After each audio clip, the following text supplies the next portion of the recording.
नमस्कार विद्यार्थी मित्रांनो, आज 26 जानेवारी याच दिवशी भारतीय संविधान अंमलात आलेलं आहे आणि म्हणून आपण गणतंत्र दिन किंवा प्रजासत्ताक दिन म्हणून हा जो दिवस आहे हा दिवस आपण साजरा करतो आणि खऱ्या अर्थाने भारताला या ठिकाणी स्वातंत्र्य मिळालं असं आपण म्हणू शकतो, कारण भारतीय जनता जी आहे ही खरी सत्तेची मालक आहे। हा मुद्दा सांगणारा जो काय दिवस आहे हा दिवस म्हणजे 26 जानेवारी, कारण याच दिवशी या देशाला लोकशाही शासन म्हणून किंवा लोकशाही शासन पद्धती म्हणून घोषित केलेलं आपल्याला बघायला मिळतं। आणि लोकशाही म्हणजे काय तर असा शासनाचा प्रकार आहे ज्या ठिकाणी ज्या शासनाच्या प्रकारामध्ये जनता ही सर्वोच्च सत्ताधीश असते आणि जनता शासनाच्या विरोधामध्ये आवाज उठवते जर शासन लोकभिमुख कार्य करत नसेल तर। आणि मग आवाज उठवण्यासाठी तुम्हीही तत्पर असले पाहिजेत आणि हा जो देश आहे हा देश जगला पाहिजे। हा या देशामधलं जे संविधान आहे हे जिवंत राहिलं पाहिजे आणि हे संविधान जिवंत राहण्यासाठी तुमचा आवाज या संविधानाचं बळ आहे मित्रांनो, कारण या संविधानाने तुम्हाला विविध अधिकार दिलेत आणि त्याच अधिकारामुळे मी देखील या ठिकाणी तुमच्या समोर या दिनाचं जे काय महत्त्व आहे महत्त्व सांगण्यासाठी या ठिकाणी प्रेझेंट आहे। त्याचं श्रेय हे डॉक्टर बाबासाहेब आंबेडकरांना जातं आणि निश्चितच त्यांचं जे कार्य आहे किंवा त्यांचं जे लेखनाची जी काय पद्धत आहे किंवा त्यांनी जे काय देशासाठी दिलेलं जे कॉन्ट्रीब्युशन आहे हे आपल्यासाठी निश्चितच प्रेरणादायी ठरणार आहे। आणि या दिवशी आपण लोकशाहीचा जो काय प्रसार झालेला आहे या लोकशाही शासन पद्धतीचा खऱ्या अर्थाने स्वीकार केलेला दिसून येतोय। आणि या ठिकाणी आपण की आजच्या दिवशी जे महत्त्वाचे प्रश्न हे प्रश्न जाणून घेऊयात। लक्ष द्या, आंतरराष्ट्रीय स्वच्छ ऊर्जा दिन हा जो आहे मित्रांनो हा दिवस प्रामुख्याने 26 जानेवारीला साजरा केला जातो। आता इथे लक्षात घ्या, या ठिकाणी हा जो आता दिवस आहे, आता तुम्ही म्हणाल सर या ठिकाणी पहिला प्रश्न प्रजासत्ताक दिनाचा घ्यायचा ना, तर विद्यार्थी मित्रांनो कसं आहे माहिती आहे का की स्पर्धा परीक्षेमध्ये अशा स्वरूपाचा प्रश्न विचारला जात नाही।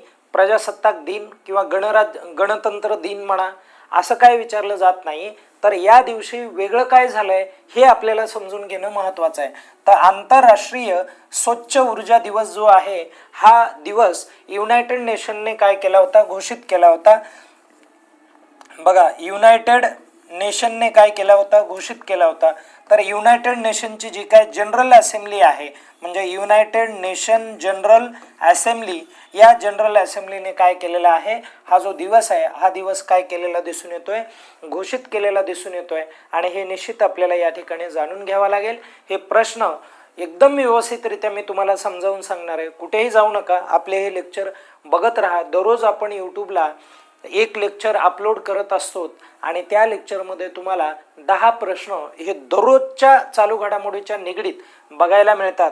आणि या प्रश्नांचं स्पष्टीकरण देण्यासाठी मी असिस्टंट प्रोफेसर रमेश घोरपडे तुमच्या समोर या प्रश्नांचं जे काय सविस्तर विश्लेषण आहे हे नेहमी आणि मोजक्या भाषेमध्ये म्हणू आपण त्याला, सविस्तर म्हणण्यापेक्षा, तर ते देण्याचा जो काय प्रयत्न आहे हा इथे केला जातो।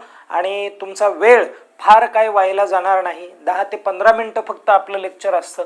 तर चला वेळ न घालवता आपण दुसऱ्या प्रश्नाकडे सुरुवात करूयात। लक्ष द्या, 2026 या वर्षासाठी काय करण्यात आलं, जे पद्मविभूषण पुरस्कार आहेत हे पद्मविभूषण पुरस्कार नुकतेच जाहीर झालेत आणि ते किती व्यक्तीला मिळालेत अशा प्रकारचा प्रश्न तुम्हाला परीक्षेत विचारला जाईल। तर विद्यार्थी मित्रांनो ते 5 व्यक्तींना मिळालेले आहेत।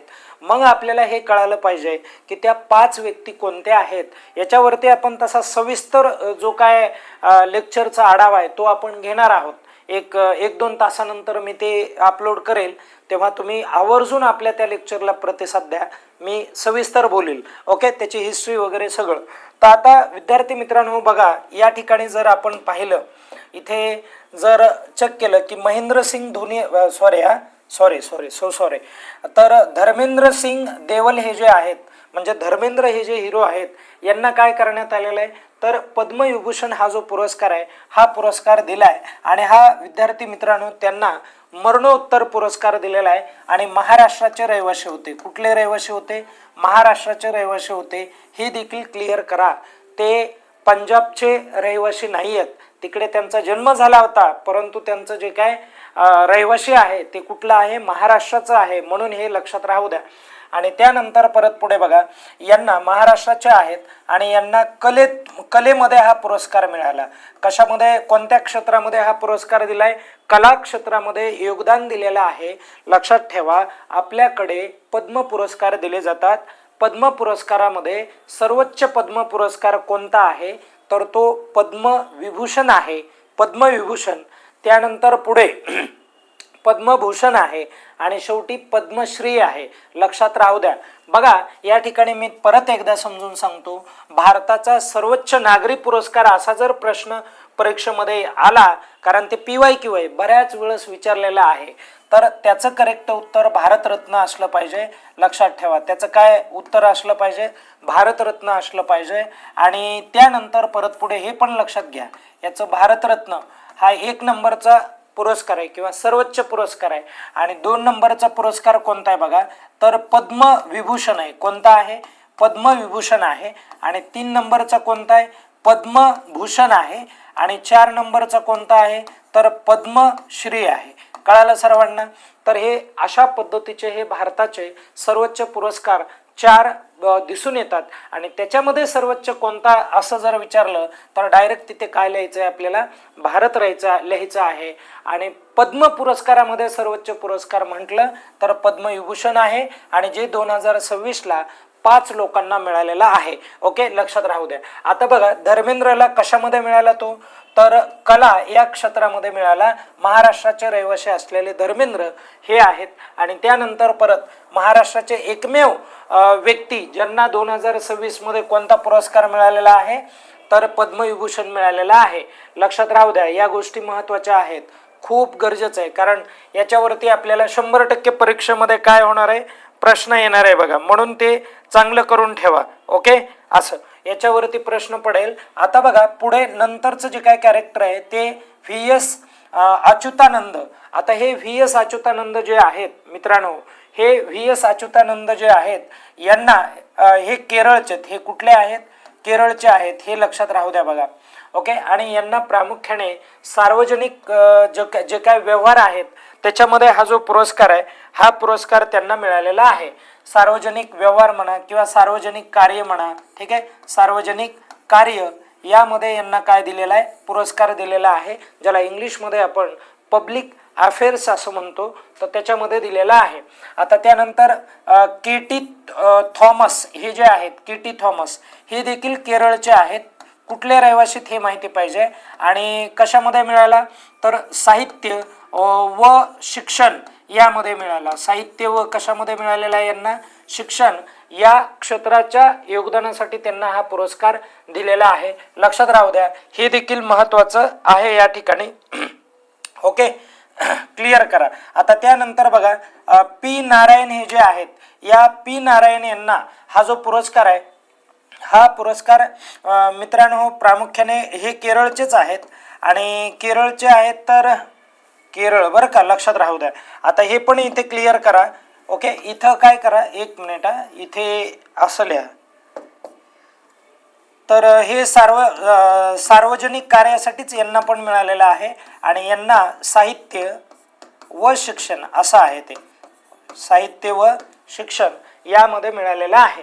आता पुढे जाऊयात, आपण नंतर समजून घेऊयात. लक्ष द्या आता की 5वे जे काय पद्मविभूषणचे मानकरी आहेत ते कोण आहेत? N राजम आहेत. आणि हे जे N राजम आहेत मित्रांनो, हे केरळचे आहेत. आणि त्यानंतर यांना हा जो पुरस्कार आहे हा कला या क्षेत्रामध्ये मिळालेला आहे. लक्षात राहू द्या.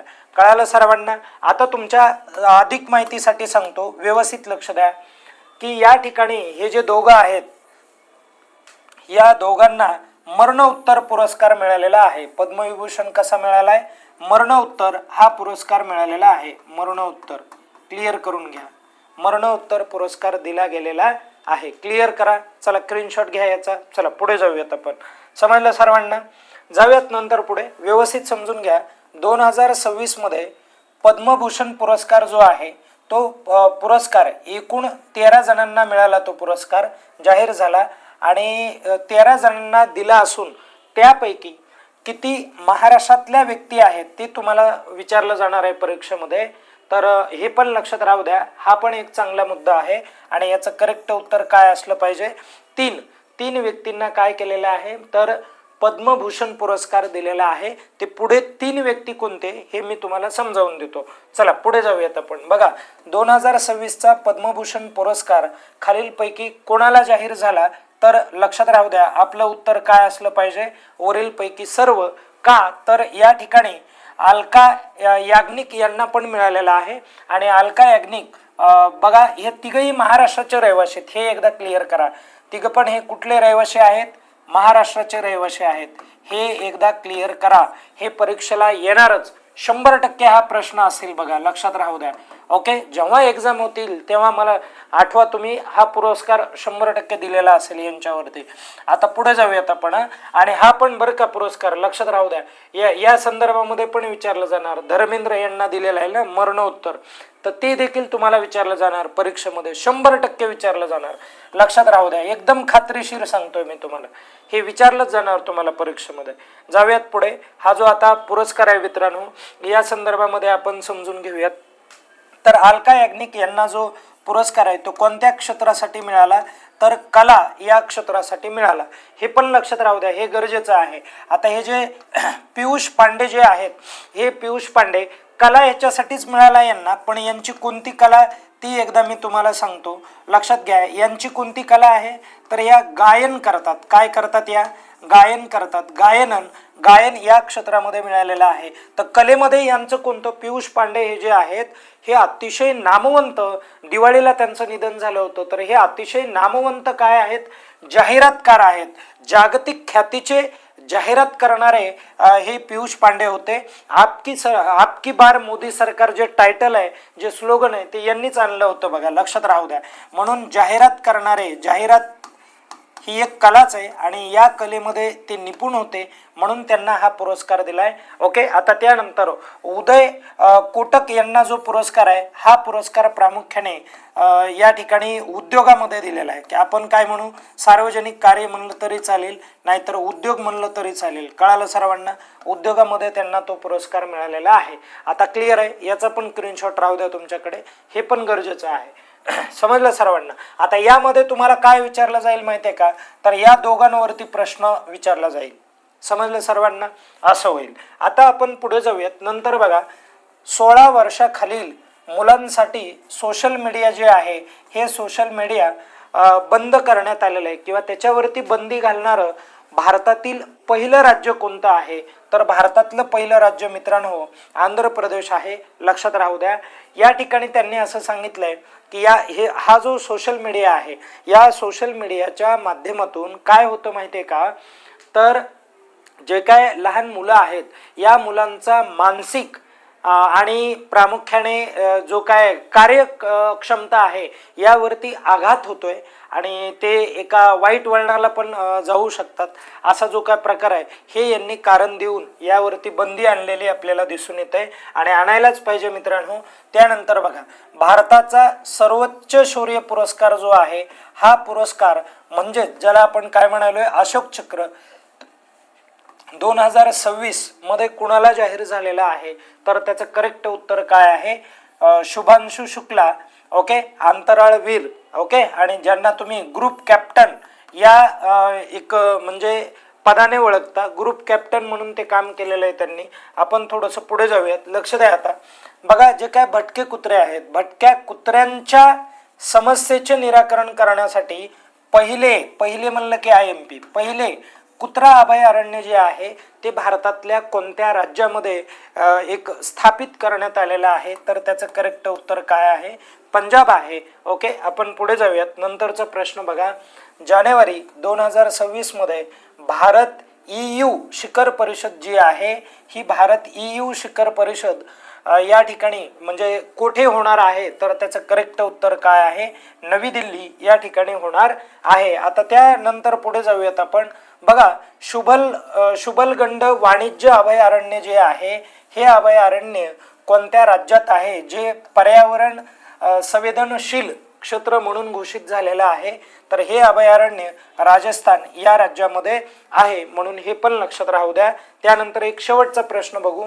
भारताचे पहिले net zero greenfield smart city बांधण्यासाठी UAE सोबत भागीदारी करणारं भारतातलं कोणतं राज्य आहे?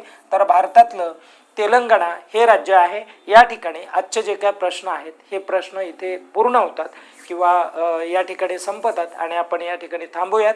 आणि पुनश्च एकदा तुम्हाला प्रजासत्ताक दिनाच्या हार्दिक हार्दिक शुभेच्छा. मित्रांनो, चांगला अभ्यास करा आणि जीवनामध्ये यशस्वी व्हा, याच शुभेच्छा तुम्हाला देणं या ठिकाणी योग्य असणार आहे. थँक्यू, धन्यवाद.